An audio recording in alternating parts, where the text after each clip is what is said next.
Petter Solberg, Mattias Ekström, Timmy Hansen, and the GOAT himself, Johan Kristoffersson. It's Kristoffersson, the world champion. Paul lifted the FIA World Rallycross Championship trophy. But 2025 is a new start. We have a field of drivers who all want to write their names in the history books. The remodeled Lousada circuit here in Portugal, with perhaps the most enthusiastic off-road motorsport fans on the planet. One thing is for sure this season, if you want to be crowned champion, there's one man you'll have to beat. I think we are the ones that put the most pressure on ourselves. There is a lot of good drivers in the championship. The top level is high, it's always tight at the top, so it's difficult to say who's going to be the toughest one, but I think we have to concentrate on trying to do our maximum and do our best, and then we'll see how far that will bring us. We can't wait to get started. So if you are new to the FIA World Rallycross Championship, this is how it works. Classes for 2025. Let's start with Euro RX3. Now that's what used to be Super 1600. 1600cc front-wheel drive screaming engines. Then you move up to Euro RX1. That's supercar in the European Championship. And then finally, of course, the FIA World Rallycross Championship. So, format, we're going back to the classic World Rallycross system, which means a grid for Q1, and then the racing is based on time. Who is fastest in that session, they get more intermediate qualifying points. After all the qualifying sessions, we add up those qualifying points, gives us our standings, which grids the drivers into the semi-finals, and then, of course, the final. Joker lap, same as it's always been, once per driver per race. Simple.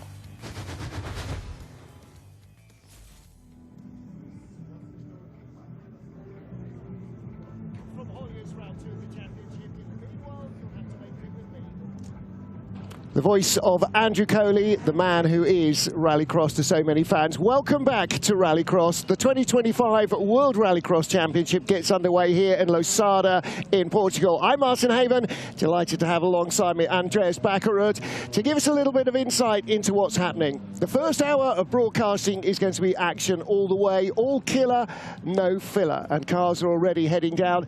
And Andreas, we're starting the season in one of the legendary Portuguese venues. It's already heaving with fans. So good to be back. It is, it really is. And I mean, I'm a race car driver myself, coming here in the studio with you. It's an honor for me. It's awesome to be back in the world of Rallycross, especially here in Lousada. I think it's 17 years since last time the European Rallycross Championship was here.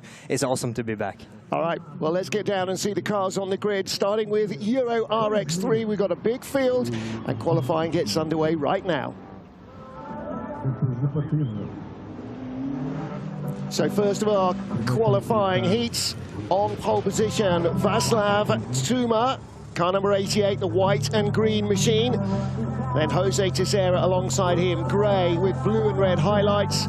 Third spot on the grid, car number 14, Libor Tejes from the Czech Republic, grey, black and red. And on the outside, position 4, Raitis Kuklis, the Lithuanian. So the first action here. RX3 is such a competitive field. Front-wheel drive, Super 1600, as they used to be called back in the days when I used to ride them. Back in the days when you won the championship, yes, exactly so.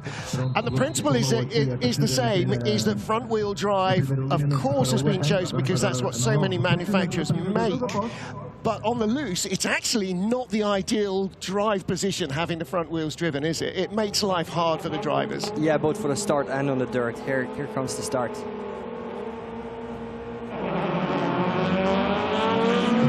So nice level start, not a great getaway from Václav Tuma, the man who started on the left of your picture. Pole is on the right-hand side. We've got our drone up to give you a great view.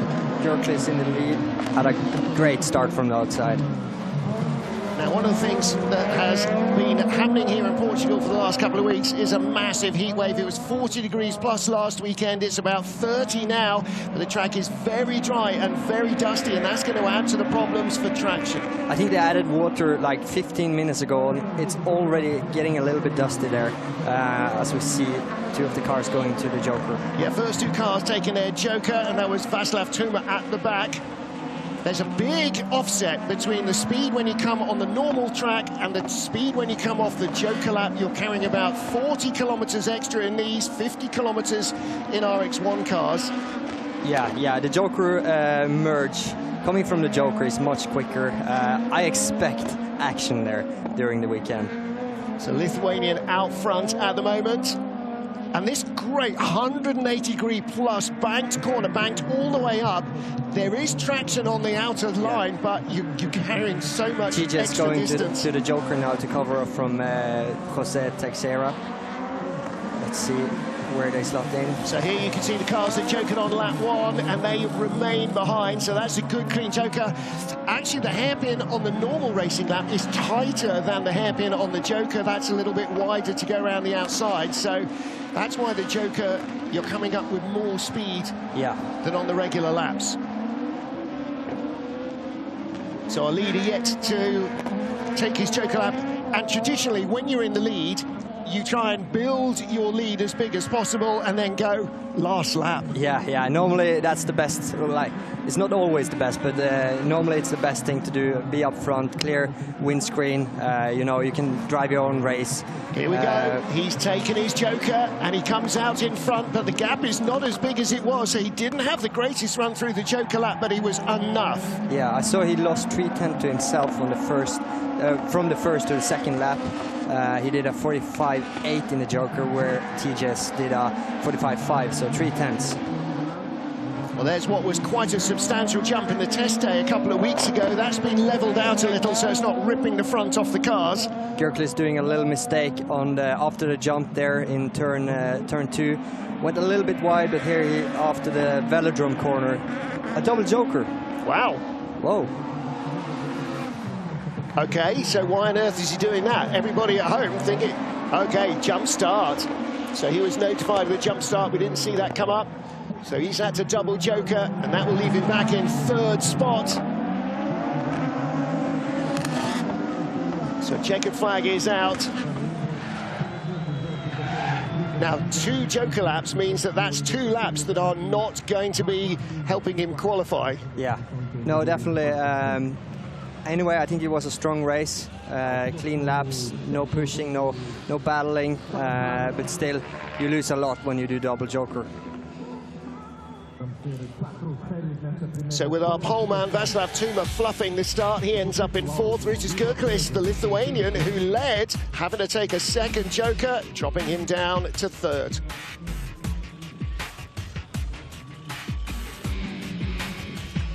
So not a great start for qualifying for the man on pole position. Václav Tuma dropping right to the back. And it looked like, right from the start, Rytis Gerklis was the man that they would have to beat. Unfortunately, he beat himself, so it didn't look like he was a long way ahead at the start. But electronics don't lie.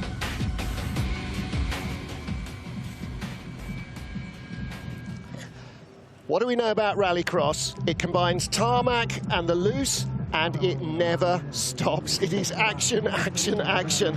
So we go straight into our 2nd heat. Balázs Komosi, the Hungarian, on the inside. That's the car that is lime green on this side, bright blue on the other side, split down the middle. Easy to spot. André Souza alongside him, one of about 20 men in the field called Souza. White, blue and bronze, and then a gap in the centre. Joaquim Machado, the blue and red machine, 4th on the right-hand side. And then Luis Pedro Ferreira, he's on the right-hand side with the white nose. So it's a busy day today. They've already had their shakedown yesterday. They had free practice this morning, and we're getting into the qualifying. We'll go through RX3, qualify all of those drivers for the first runs. Then we'll go into Euro RX1. And our final group, of course, will be the World Rallycross Championship. Those also RX1 supercars. Perhaps the word supercar needs to come back as well. It just kind of elevates it. I understand the class structure, and you know RX1 and RX3, but supercar just seems a bit more oof. Yeah. Right. Balázs was setting some real good lap times in practice this morning. He looks strong. He has done a lot of development with his car during the winter. His nickname in Hungarian is Yorki. I'm not really sure what it means, but it's a good word. He is sure what it means, but he just can't say it on air. Renault Twingo on the far right of your screen makes a decent getaway, but again, the man on pole position not fast enough away, and dropping down Balázs into second place as Andrés Sousa hit the front. Now then, everybody's going to go, of course, the Portuguese drivers, they've got a big advantage here. Yes, they know the track, but this track has been completely re-tarmacked. The corners have been completely remade, particularly this one, the velodrome corner, this sweeping 180-degree bank corner. They've had one Portuguese national event here 3 weeks ago, so yes, they do know it better. But no, it's not a given that the Portuguese drivers are going to wipe the floor with everybody else. And not to forget all the pressure the Portuguese driver gets here. You know, they have all their friends, all the family, everyone's here. This is the big race for them. This is also part of their national championship. A lot of cars. For them, this is Monaco Grand Prix. You know, it's cool. And actually, for two reasons, it is like Monaco. First of all, we're right in the centre of town. Literally, the shops are just outside the gate. And secondly, concrete walls. There is no grass runoff area here. This is not Linden Hill. You can't bounce across the grass and come back on. If you go off here, you're going to hit something hard and the car's going to come to an expensive stop. Something happened with... puncture. Yeah.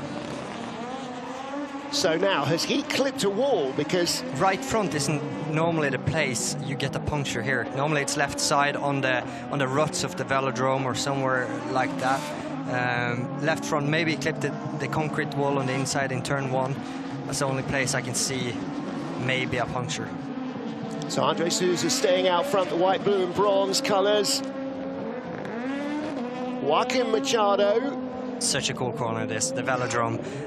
It reminds me very much of the Spa rallycross track, the banked, not that banked in Spa, but this one here is kind of a dirt velodrome, like a horse track. Yeah.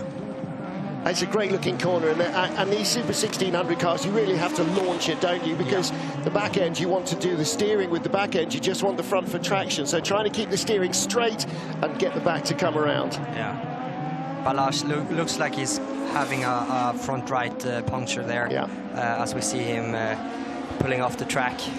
And although the curbs are quite high and quite severe, the serrated curbs, the problem is there's wall on the inside. We look at this drone shot. If you ride the curb too high, bang, you're in the wall, and that's what's going to cause the puncture.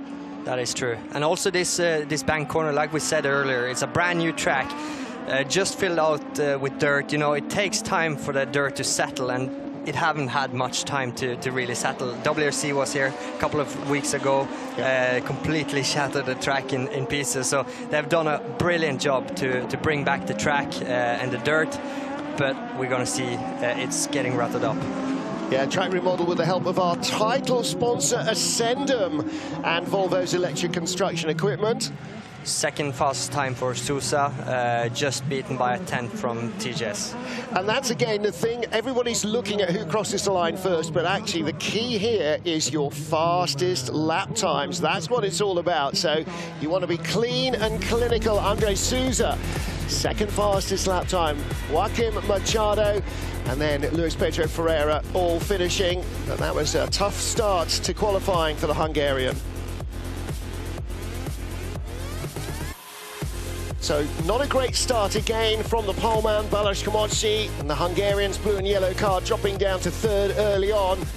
What if we're going to see where he made contact with the wall? Well, it wasn't coming out the final hairpin, that would be left front, but it was definitely a right front. Is that a puncture, or is that something caught? Is that the wheel arch liner, maybe? Should be. Okay, well, he'll come up the hill behind us into the paddock and get the car fixed for the next time out. You can hear on the microphone we are right in the heart of the paddock. Actually, they climb the hill behind the track up to the top paddock, which is where our commentary position is. And it's so good to see, right, day one of the new season, and look at the fans that are out here. In fact, this started on Thursday evening. They introduced all the cars to the fans in the centre of town here in Lousada, and it was heaving with fans, heaving with kids. So, Qualifying underway for Euro RX3. We'll stay with the European Championship contenders in the top class RX1, and then we'll go through into the World Rally Championship category, qualifying for them. So that'll be the first group. Then there'll be a 30-minute track hold for clean-up and for Andreas to go and do some driving as well, because he's not just commentating here, he's got an FIA car to drive as well. And then we'll be back for a second hour. So this is 1:30 to 2:30 local, 12:30 to 13:30 GMT.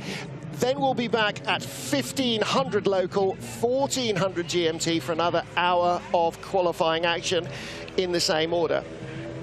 Third of our heats then, and this is a full 5-car grid. So Dominik Senegacic on the inside, on the right-hand side, as the driver sees it, sits on pole from Samuel Kovacs, Joao Ribeiro, Antonio Sousa Jr. and Nicolas Gélin from Antigua. I'm not sure I've ever commentated on a driver from Antigua before. We have some hot and sweaty drivers coming in to chat to us. And a mechanic. Yeah, and a mechanic. All right, well, let's grab some spare headsets. Again, one of the joys of being in the paddock is that drivers can come and chat to you. So let's see if our poleman, the black car, Senegacic, makes a pretty decent start in the centre, though. It's the blue of Portuguese Joao Ribeiro, who heads into the first corner in contact. Antonio Sousa getting turned sideways by Nico Gélin on the outside. So Gélin moves up into second place, got ahead of Senegacic, but it was Joao Ribeiro who came out fastest. Ribeiro is one of the quickest drivers I've ever seen in RX3. He's always on the top, always fighting for the wins. If I'm not mistaken, I think he finished second in Montenegro last year. He was fighting for the win, and yeah, definitely one of the fastest I've seen in RX3. Very consistent, very quick, especially on dirt. I think his background is from rallying, but he can mix the aggressiveness with smoothness. Here, throwing it in turn 1, not too smooth, but got great speed out of turn 1. Well, I better remember to turn the microphones on, because I already forgot to turn mine on at the very beginning of the show. Let's say hi to Kevin Hansen. Kevin, you've been out on the track this morning. RX3 is out there again. How much is the track changing? How much is it evolving through the course of the day so far? Well, hi everyone, great to be on, and we got an accident there. Someone's hit the wall. Senegacic. So, yeah. So he was the man who started on pole, was down in last spot. But yeah, it changes a lot, the track, especially with these RX3 cars out there, because obviously front-wheel drive, they can't carry as much speed through the corner, and nothing that digs them out with the power. So they do a very tight line on the gravel section, so especially when the Euro cars come out just after, the line is much more narrow. So it's really tricky to shovel all that dirt that they keep digging on the inside, you just put it off the line. So when we arrive, it's quite bumpy. I would say you're a bit wrong, because I think they carry more speed than you guys into the turns, because they are lighter. So that's where they are strong. They can brake really late into the turn, really use the car and to rotate. But as you say, front-wheel drive, they don't have the traction and the power. They have a lot of power, but they can't do any more. Let's say. You would know of anyone. I never drove a 1600 or an RX3 car. You were a champion in it. Yeah, these are so much fun. You can really brake late and use the car to your advantage and really be aggressive with it. We see. I always think they appeal to the hooligan. I think that's why he likes them, right? Because you've got to throw it in everywhere. There's no finesse. It's all about cojones. That's the word we can use on air. Hey, how has it been today? We've got Clara here as well. Yeah. How was practice? I think the practice was decent. It's always a little bit green track in the beginning, but I think we're up there with the pace, so it will be interesting now to see the Q1 and how it unfolds. Ribeiro just setting 42.2 on his previous lap, which is the quickest lap time in RX3 I've seen so far. But his lap 2 wasn't that strong. Oh, hello. So it's going to be tight. Little bit of repavement there for the first corner, or was that just a problem there? Just taking P1 at least, so that's a good start for the home weekend. What a crowd! I mean, the crowd here is unbelievable. You can already see it packing up, and like on the show on Thursday, it's incredible. So I'm sure he has a lot of support that he can feel in the car coming into that turn 1. And Clara, you were down there as well with all the other drivers, signing millions of autographs for kids. And that's the thing that was so noticeable there. There was so many families. It's not just guys coming out to watch cars. It's families and kids below knee height. Yeah, I mean, mean, and especially the girls. I had a lot of girls by me, so it's very nice to see them and say hi. Yeah. All right. Let's take a quick look at the results then. That was something, I think, going on there. A couple of incidents the stewards are going to have a look at. And João Ribeiro coming out on top of the pile. And then Samuel Kovacs and Nico Gillen. A little bit going on there at the checkered flag. Not quite sure what was going on there. We'll take a quick pause and be back with our next qualifying heats in just a moment.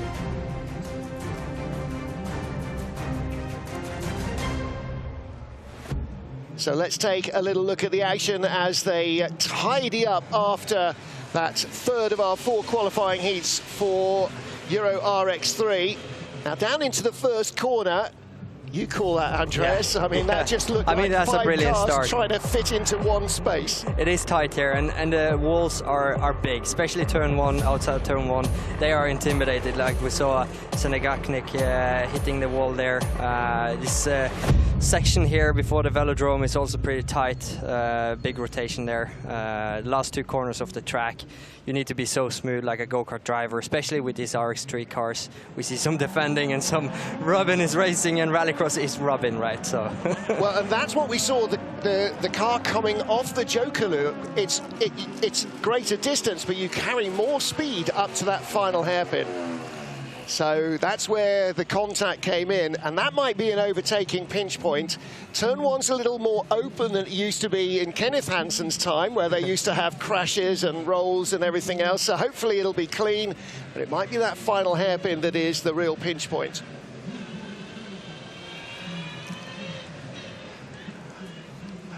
So João Ribeiro, as you spotted, the fastest time so far, but Liboteges second quickest. It's very tight, 3/10, 4/10, 1.3 seconds. I mean, the top 4 or 5 guys are very, very tight.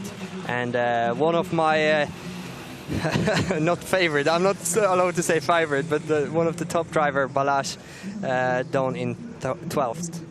All right, so that's how they are so far. We have 1 more heat to go in RX3, and then we'll move on to Euro RX1 and World Rallycross.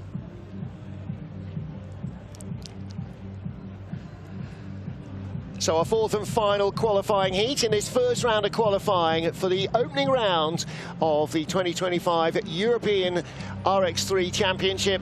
And on the inside, on pole position, the right-hand lane as the driver's seen at Rogério Sousa, Leonel Sampio alongside him, Ricardo Costa with the white nose, make him easy to spot. And then somebody you'll be seeing in the studio and in the paddock, I think, over the course of the weekend, Rafaela Barbosa. Now, she's a second-generation driver, Andreas, because her dad was a big rallycrosser in Portugal for many years. He was good too. I mean, Rafaela now following her dad's footsteps. Choosing the same start number as her dad, I think that's awesome. Yeah. 18 years old? Yeah. Yeah. Absolutely. I want to be 18 again. You will be. So here we go.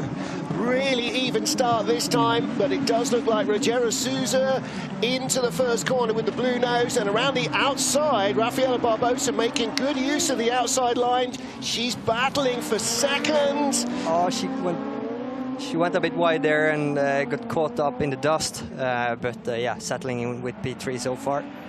Yeah, she was side by side with Leonel Sampaio, and I don't think he really gave her an awful lot of options. And actually, in the driver's briefing, our race director was saying, guys, just be gentle with each other. I mean, and this is the first qualifying heat. Don't nail your colours to the mast on this one. It's not do or die. Save that for the final. Yeah, and it's going to be a long season. I mean, one important factor in Rallycross is that you need to bring your car throughout all the qualifying heats, semi-finals and final. You could position yourself great for the race with having a good Q1, but it's not.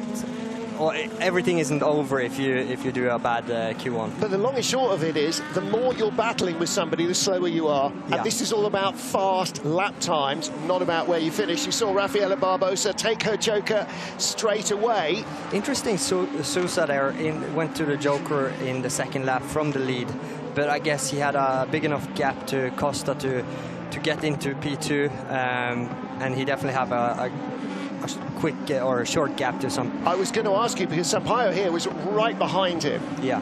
And when you're that close behind somebody, you feel you could be faster if they weren't in the way. I was going to think, okay, maybe Sampaio is going to joker early to get himself onto a clear bit of track, but maybe the spotter said, no, you haven't got enough of a gap. Sousa will come by you, and so that's what's happened. It was that Acosta will come by us, so Sousa has jokered as well.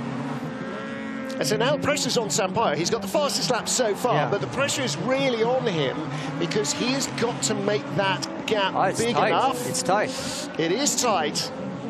But Sousa gets his nose in front. He runs out wide. See now, it's going to be a race to turn one. This is what we're going to have. We're going to have a photo finish, aren't we? Yeah. And the opportunities are definitely there. That final hairpin could see a really well-judged final turned on its head. Yeah. Just listen to the RPM these engines use. Up to 9,500, 250 horsepower. Or that's what the engine engineer's saying. I think more 230, something like that. But yeah, they're good. Yeah, they're saying 250, which probably means it's more like 270. Yeah. They're just not admitting that. Oh, yeah. But this is, I mean, this is Super 1600 rallying.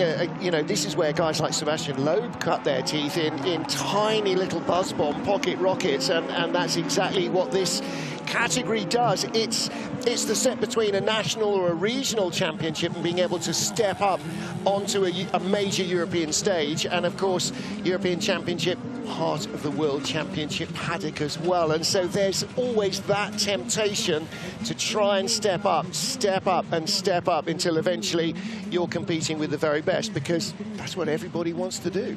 Yeah. So there you go. Lionel Sampaio coming out on top. Rogério Sousa, Rafael Barbosa finishing third. That.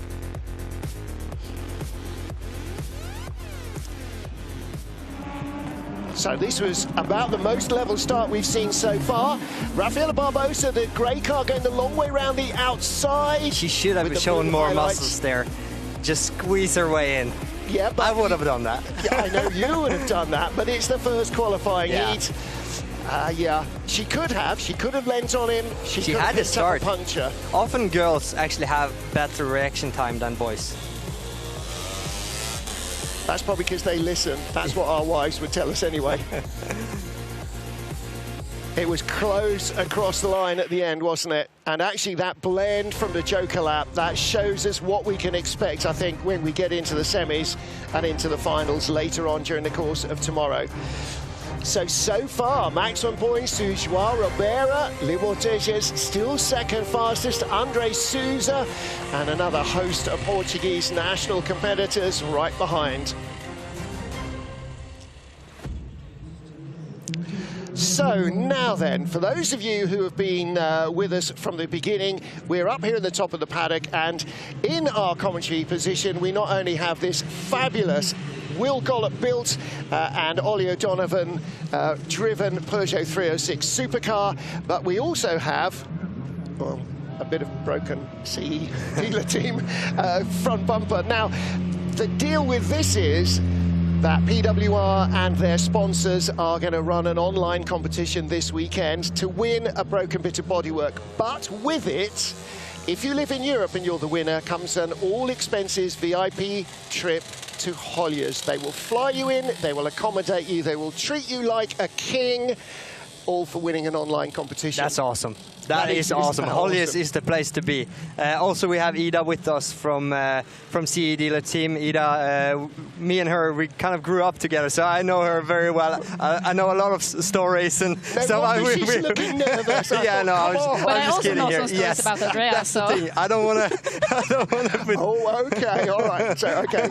She was actually stories. Well, she was actually my mechanic in 2018 with EKS when we run the Audi cars. How is it going here? Yeah, it's good. It's a bit too hot, to be honest. I went into you guys' tent earlier. It's hot. It's 50 degrees inside there. Yeah. So it's, yeah. No wind. I just see on the monitors here 32.1 air temp, and track temp is 46.7. Yeah. That's extremely high. Yeah, and for the electric cars, what are you guys doing to cool them down? Oh, okay, right, here we go with Euro RX1. We'll get back to the chat in a moment. So, Mika Limitainen of Finland on the inside from Damian Litvinovic ahead of Antonio Sousa and Laszlo Kiss, but Kiss making a really good start, jumping straight from the outside into the lead, the Hungarian driver. Litvinovic in second place. Coverage live on Polish TV throughout, and diving in is Limitainen from third place. He takes the joker straight away. When you're in a tough battle like that, Andreas Bakkerud, you've got to make a decision. Get out, I mean, first of all, get out of the dust. Yeah, absolutely. And Kiss did a big development on the car last winter, went from Oreca engine like you would normally see in the Peugeot built by the Hansens. This is a little bit older car from the Hansen family. No, a Pipo engine, which has a little bit more torque. We saw Litvinovic trying to make an overtake. It's not easy on this track. It's tight, loads of barriers, but he did well.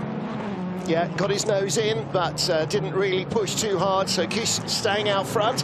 Sousa now dropping in for his joker, which leaves these two out front. Okay, so now, your Kiss, you're going to stay out all the way, so that means the pressure is on Litvinovic and his spotter to make a decision.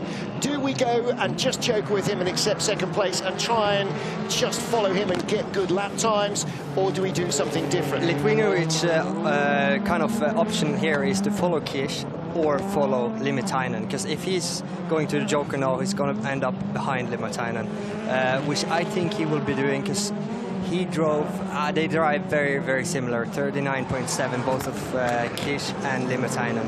So he's taking his he's putting his money on Limitainen. Oh, it's tight. Whoa. And he's got the advantage of speed. Yeah. Now, Kevin and Timmy were telling me that in their cars, it's an offset of 50 kilometers more speed when you're coming off the joker lap. So you really slingshot. You can come from behind somebody into the first corner. So if you're level, you know you've got a speed advantage and the inside line. I think this is going to be very tight. 0.2.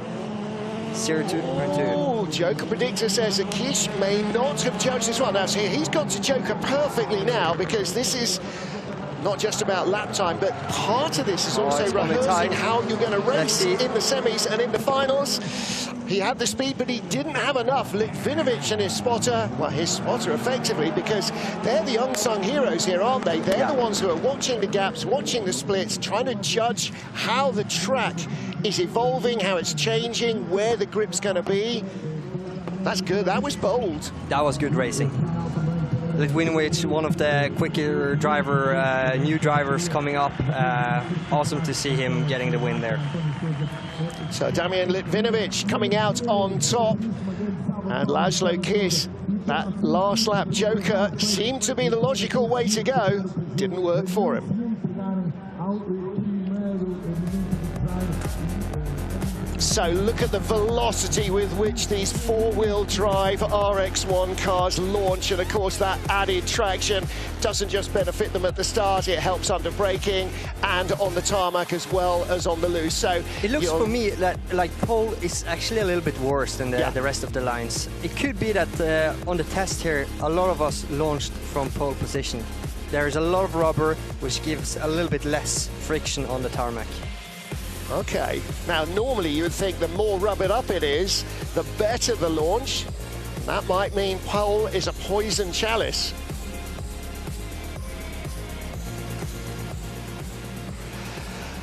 So here we are in the sweltering heat. We're about a 30-minute drive from Porto in Portugal, the wine capital of the country, heading up into wine country. And of course, if you continue up the mountains, up towards Villarreal, you get to another Portuguese rallycross circuit. But here, not Montalegre, here we are in Lousada, and World Championship action back on this track. It has been completely remodeled.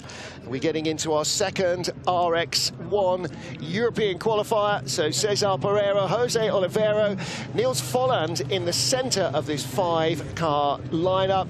Then Martin Enlund and Yuri Bolevsky. He will be on the far side there with the pink and purple on the roof. The right-hand side as you see it. and cringing at my Portuguese pronunciations is Rafaela Barbosa. Okay, you are hot in both senses out of the car. How was your first qualifying run? You got a great start. Yes, it was a great start, but I couldn't get in first, so I get a lot of gravel, so I couldn't see that much. So I go to the Joker for the first lap, which was a great choice, I think. But then it was Ricardo Costa that was a little bit slower, so it gave me slow too. But it was a great race. Yeah. So how does the track feel as they get ready to go again in this Euro RX1 second qualifier? How does the track feel? Different to yesterday? More grip, less grip, dirtier? No, the track is great. All right, good start from the Swedes. Martin Enlund from Juri Bolewski. Nils Folland out front in the blue and yellow. I love this curve. Yeah. It's amazing. But you have to really commit in the RX3 because you don't have the traction. You've got to send it fully sideways. Yes, yes. And these guys do as well. So straight away, Enlund's taking the Joker.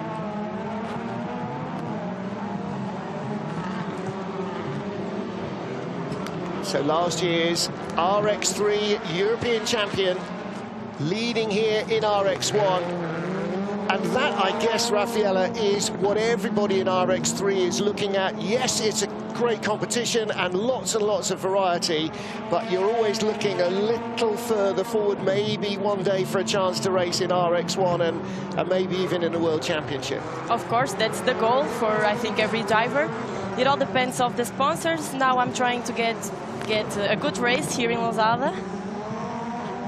This is very close. Juri Bolewski piling on the pressure on Nils Folland. So the German driver just hanging on. Great battle between these two. Now, when you're following close like this, visibility is really limited. We can see from the outside, and we're not that close. Yes, I was saying that I get nothing of visibility when you get behind another car. It's really difficult to see. So Folland takes the Joker, and that then puts the pressure on Bolewski. Bolewski did look like he kept closing up behind Nils Folland. So let's see if he can make use of this clear air. Final lap, so he must Joker this lap. Needs a great lap now. Cesar Pereira, the other Portuguese driver at the tail, throws it in sideways. Bolewski. Such a great looking livery. It's really makes cars stand out. There's always a great opportunity to highlight your sponsors. So Bolewski jokering.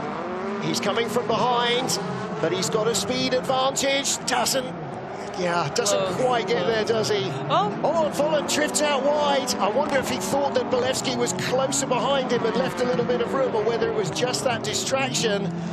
So there we go, and again, it's not always perfect, is it? Yes, when that's you're a leading. mistake. That's the mistakes that sometimes we lost the race. Yep. So Juri Bolewski coming out on top in that one, pushed Nils Folland all the way, took his Joker 2 laps from home, and then made that clinical pass in the final corner as Folland just fumbled it at the hairpin last time round.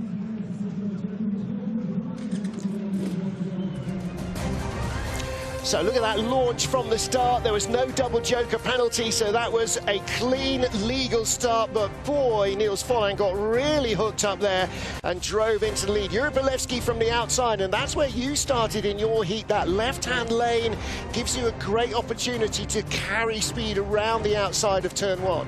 Yes, because he's in the line of the race, so I think we need to brake a little later. Yeah. And full commitment from Bolewski.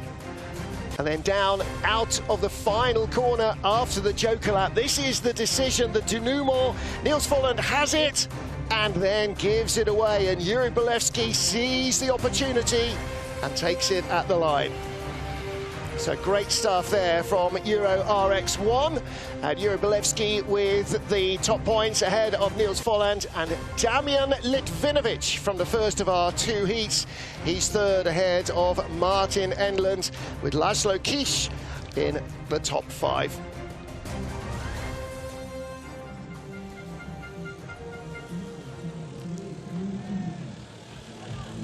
So, Rafael Barbosa, a great start to the day. It is sweltering hot. I mean, what sort of temperatures are there in the car at the moment? Ooh, it's really hot. I was trying to focus on the race and not the hot, because it's really difficult to get in a car in this weather. Adrenaline is your friend. It helps to deal with the heat a little bit, but yes. Yeah, it is insanely hot in these cars. Now then, you'll have noticed Andreas Bakkerud has disappeared. I don't know where he's gone. Let's see if we can catch up with him. So I just walked down to PGRX with Mika Lematainen here. How warm is it in the car? Very warm. Like 70, 80 degrees? Yes, maybe that. Because I remember in Austin, Texas, we had like 85 degrees. I see you've got a pool here. Is that to cool off? Yeah, we have to go swimming now. So in Finland, normally you have sauna, but here in Portugal, you have swimming pool. Yeah, that's right. I like that. I like that. How cold is it? It's not cold. No. anymore. 25 degrees. Yeah.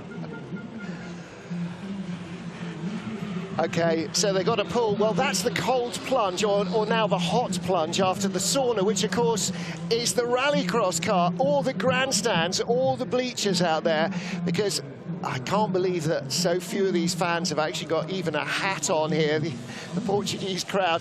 Well, it's cooler than last week. Last weekend it was 40+ degrees. This weekend it's barely over 30. So if you're from Portugal, and particularly if you're from this region, you'll be ready for that. So, time to head back into World Rallycross Championship action. Let's catch up with Andrew Coley. So this season sees a continuation of the battle of the technologies, meaning the teams can choose to use internal combustion or electric power. Now those cars have different advantages and disadvantages, mainly based around power output and weight. Johan is out in the electric car here. OC Baby is out in the internal combustion car. Behind them we've got the two Hansens in the electric cars. But this one is absolutely key. Andreas Bakkerud has been out in this. Now this is our benchmark car, so he goes out and does a run in this. He then takes one of these cars randomly. The teams don't know when he's going to come, so they can't put a bad setup on the car. He does laps in one of the internal combustion cars, electric cars, then back to this again. Conditions are the same, and all that data then a team of very clever engineers will decide to use EOT technology. Likely a little bit of this and a little bit less power in the electric cars, but the people that are sorting that out are cleverer than me. Okay, back from the sauna swimming pool combo, Andreas.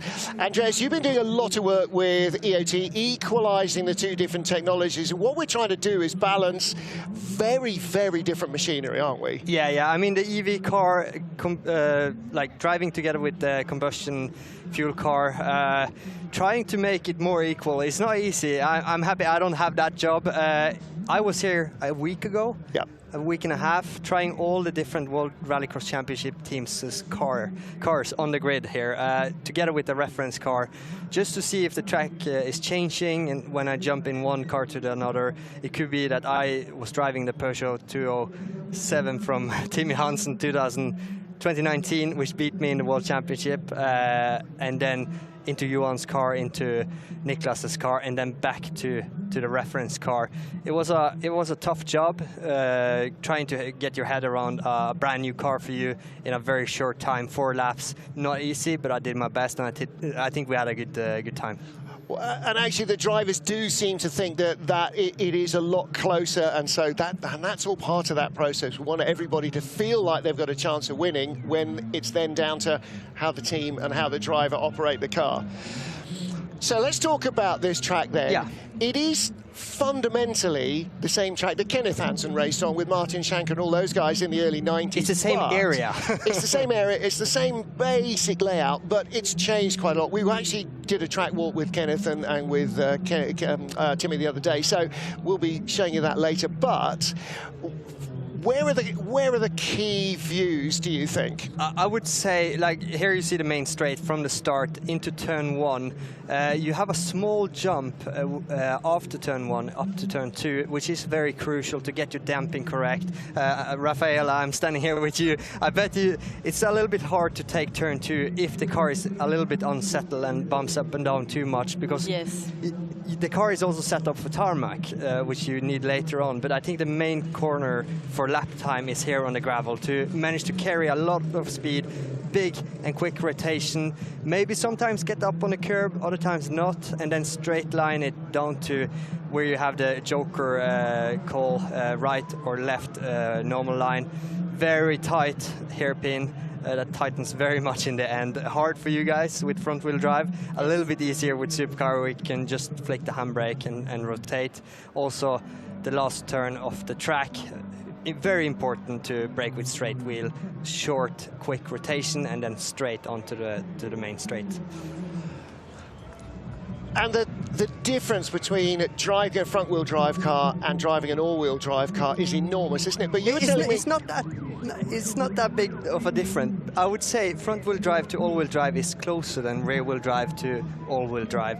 It's the way how you drive on the front wheel, like a supercar as well. You have to get the pressure down on the front tires, same as Super 1600 or RX3. I'm sorry, guys, for saying wrong. It's just I'm stuck in the old days sometimes, but yeah, it's the same kind of way of driving a all-wheel drive as you would drive a RX3. Put the load on the front wheels, really brake late so that you have pressure in the apex of a corner, make your rotation and try to V it a little bit more and straight exit. So Rafaela, normally between the first and the second qualifying runs, you won't be standing in a TV studio talking to idiots like me. So what are the team doing to the car? What did you talk about after your first run? Is there anything that they're going to be changing before you go out again, or is the speed still coming from you, do you think? I didn't. Right now, when I get to the paddock, I always see the videos on boards, which is really important for me to see my mistakes and maybe improve something. I always tell the mechanics how I feel about the car. Right now is really good. We already changed some things, and we can make the car good again. But they always check the car and see if everything's all right. I must say that I'm impressed by you. I mean, you're 18 years old, coming in here, the daughter of the father, a lot of pressure, a lot of fans watching you. I mean, you're big on social media, you have a lot of fans here, and then having to take your time to come join us in the studio. I mean, I've raced in Höljes, in Hell, which has been my kind of home ground, loads of fans. And I know the pressure. It's not easy, and then come here, talk English, and you know, describe the track, describe what you see. How do you feel today? I mean, it's not easy. It's not an easy job. I went straight from getting out of the race to be here, but I think it's fun being here also and see the races from the outside. Also helps me with my races. Yeah, absolutely. No, I think you can learn a lot from getting up here to watch the races. I think you did great. You had a good step from practice to the qualifying heat. You should have had a little bit more elbows out in that start, because that was yours. I know, but I was afraid to close the gap. And well, listen, it's the first qualifying heat. When you get into the semi-finals, that's the time to really start. Yes. Then it's not about lap time, then it's just about being in front. And of course, part of what's been going on here is the reprofiling of the track, relaying of the track, and in fact it's changed even since the test last week. They've modified that jump, and our title sponsor Ascendum and the electric Volvo construction equipment, not just part of the race team, but they've been our partners here and have really helped with rebuilding this track. All of the tarmac is new, all of the curbs are new, all of gravel has been relayed. It's just a fabulous facility, and to bring it back from where it came, you know, where it's been not an international championship venue for 17 years. And when it was, you'd have seen cars like this, the supercars. Now, in the background here, we've got a car that's owned by Ollie O'Donovan. It was originally built by multiple British champion Will Gollop, who, of course, you'll know for his MG Metro 6R4, but also the Peugeot 306. So he built this car. His team, G-Tech, built it down in Kent in England, not too far away from Linden Hill. He was a multiple British champion in this car. It's won, I think, 27 British Rallycross events. It's carried the GB1 plate for 3 different drivers, for Will Gollop, for Tony Scott, and for Ollie O'Donovan. Why is it here? Because Ollie's son Patrick is here with the truck, but also because last weekend they were at the Rallycross legends at Lohéac in France, driving that car along with all of its fellow 1980s, 1990s supercars. So lots of Rallycross history here as well.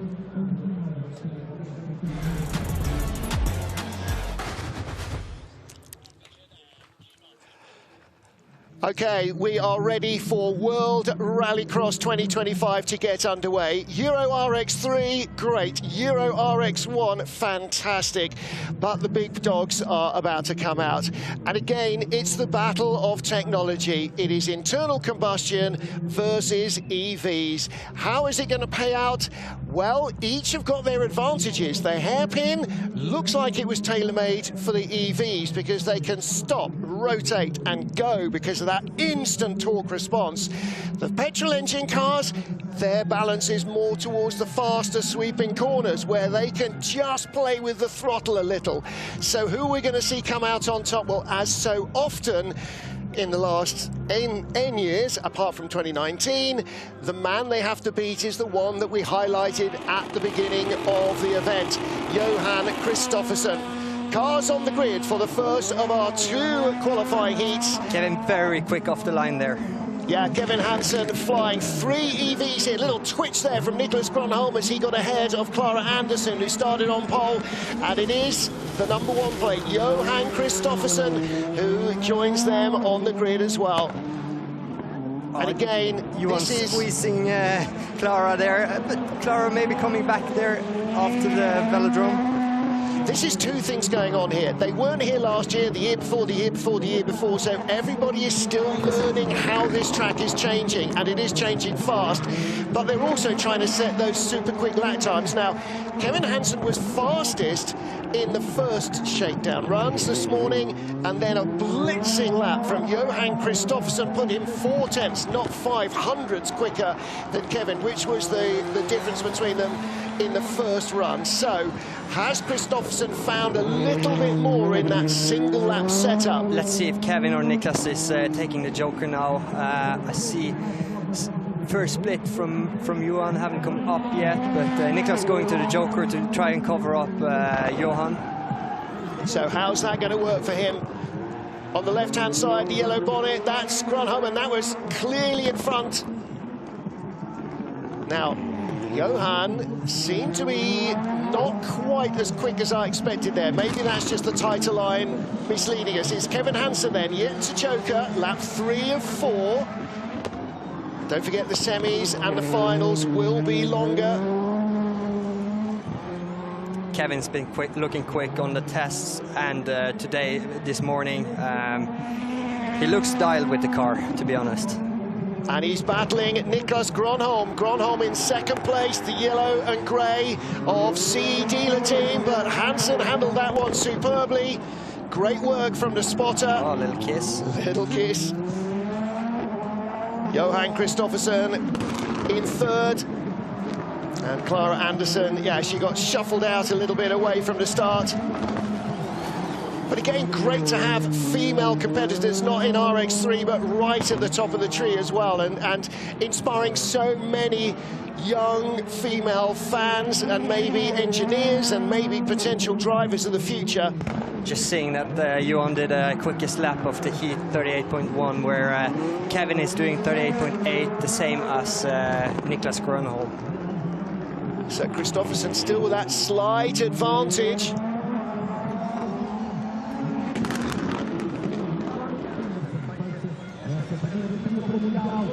So Kevin Hansen across the line in front of Niklas Grönholm, third for the world champion Johan Kristoffersson, but fastest lap of that qualifying heat.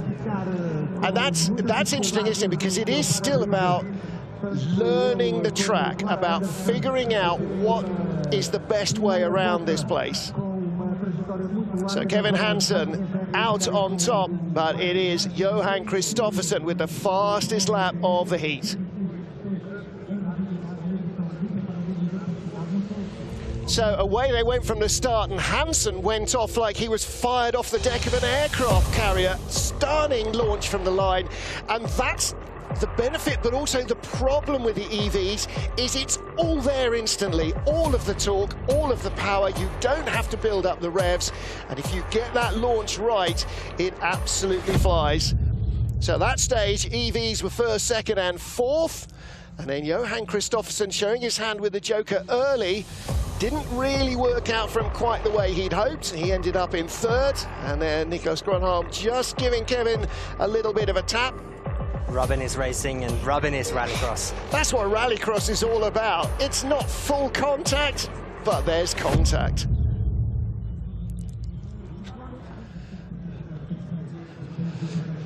A big crowd on hand here at Lousada in Portugal, just half an hour away from Portugal's second city, Porto. And here we go. On the left of your picture, Patrick O'Donovan, car number 7. 96, Christian Veiby, with Timmy Hansen in the second, Juha Rytkönen, and Anthony Pelfren. Pelfren made his World Championship debut last season, stepping up from the European Championship, and of course last year's Euro RX1 champion, Patrick O'Donovan there on the grid.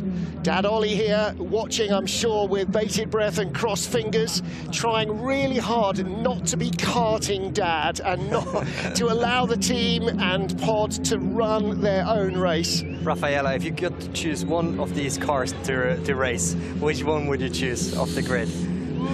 Difficult, but I think I would go with the Kristoffersson's car. Yeah, or in this case, Ole Christian's the VW. Yeah. I drove that one, well, I drove all of them without Patrick's on the test. Very different, and also Rytkönen's I haven't driven, but all of the cars have its own kind of goodness to it. The EV cars are very, very strong on the start, but the fuel cars, they are really, really strong on the track. Well, let's see what Timmy Hansen does. Car number 21, right in the centre of your frame. We saw Kevin go off like he was on a steam catapult in the middle. And actually, do you know what? It does sort of look like the middle of the grid is about the right place to be.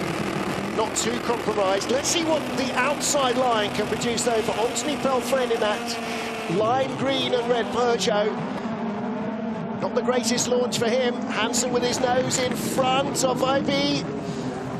And O'Donovan, Rytkönen went around the outside. Again, a little like we saw from Rafaela in her qualifying heat. That outside line has a lot of potential. Oh, Patrick is good there. Oh. Whoa! So O'Donovan drops to third as they all get tangled up. I think that was a great move from Patrick to go into the Joker instead of staying in the fight. Helps him for improving his lap time. You get a clear track and clear windscreen. You see they've watered the track just before RX1. It's harder for them to see anything. When you get that mud on your windscreen, it's not that easy to take away. I'm actually going to jump into my race suit because I'm driving my the reference car just after this. So have fun, guys. Yeah, you better run, hadn't you? Okay, so he's not just our paddock reporter, he's not just our commentator, but he's also driving the FIA's reference car as well. So Timmy Hansen still with the fastest lap of the heat. Rytkönen jokers, so Anthony Pelfren yet to joker. And this is always where you rely on your spotter, Rafaela, because you don't know where everybody else is. You don't know how quick they're going, or if they've made a mistake. You wait. Is your dad your spotter, or do you have... No. He's not my spotter. No. He gets really nervous, so it could be him. It couldn't be him. Excellent. Yeah, but the spotter is really important for the race. I love these insides. So look at O'Donovan. He's like he's in an RX3 car. Throws the car in. Great move from Doven. Great stuff. So Hansen will joker right at the end. Pelfren jumps onto the joker lap. And Patrick, has he got a problem? Yes. Yeah. Has he picked up a puncher? And again, you see that this is the problem with contact, is it's very easy just to knock the tyre on the rim or to maybe knock off a valve or even bend a suspension arm or a steering arm. And I think it's, it's the wheel. And that is the problem. We saw that in one of the RX3 heats with either a puncture or a wheel arch liner flapping around on one of the cars. So Patrick O'Donovan, that not ending the way he would have liked. Timmy Hansen looking pretty cool, calm and collected. Well, not literally cool, anything but cool. They were saying temperature in the car, the transmission tunnel is somewhere around 120 degrees, and that's Celsius, not Fahrenheit, on the internal combustion engine cars. So it's hotter than a sauna by quite a long way, twice as hot as a sauna you would probably find. So Timmy Hansen coming out on top ahead of Ole Christian, and then Juha in third place. Janssens are really strong this weekend. Yeah. Well, you kind of expect that, don't you? You know, you look at them and you look at Kristoffersson, and if they're not fast, then there's something very wrong going on. Well, Patrick O'Donovan with work to do then, and didn't have the quickest laps at that stage. So, our first qualifying runs for the day are done.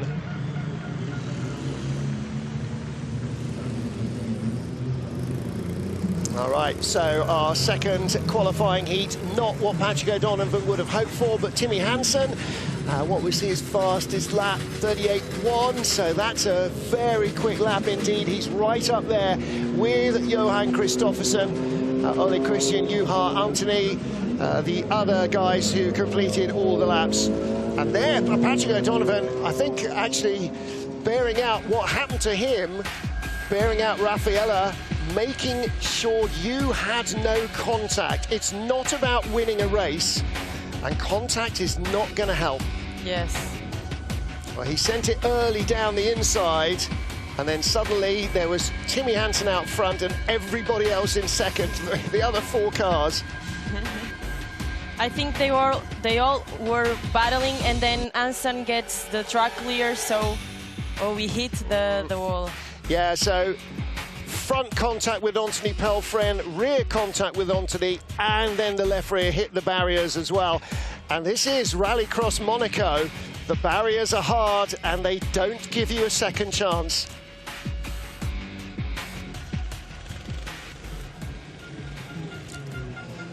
Okay, so first of our two qualifying heats is done. Let's take a look at who came out on top of the pile. It was Timmy Hansen, 50 points, the perfect score, ahead of Ole Christian Veiby, with Kevin Hansen, Niklas Gronholm and Johan Kristoffersson. That is your top five. So they will race 4 times, and we will head now into Q2.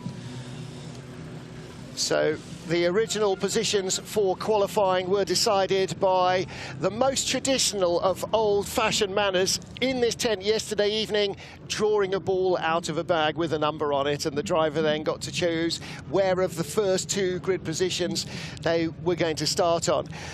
So Rafael Barbosa, qualifying 1 done. You are getting ready, or you will be getting ready very shortly to head back out again. Very soon. Until we see your car going past, we're kind of okay, and then you really have to run. But let's take a look at the day so far. From your point of view, who do you think is looking like they've got what it takes in RX3? They are really good drivers in RX3. I think João Ribeiro came in second last year, so I think he's a great driver. Also André Souza, I think his car is really good, so I think he's gonna make a great job.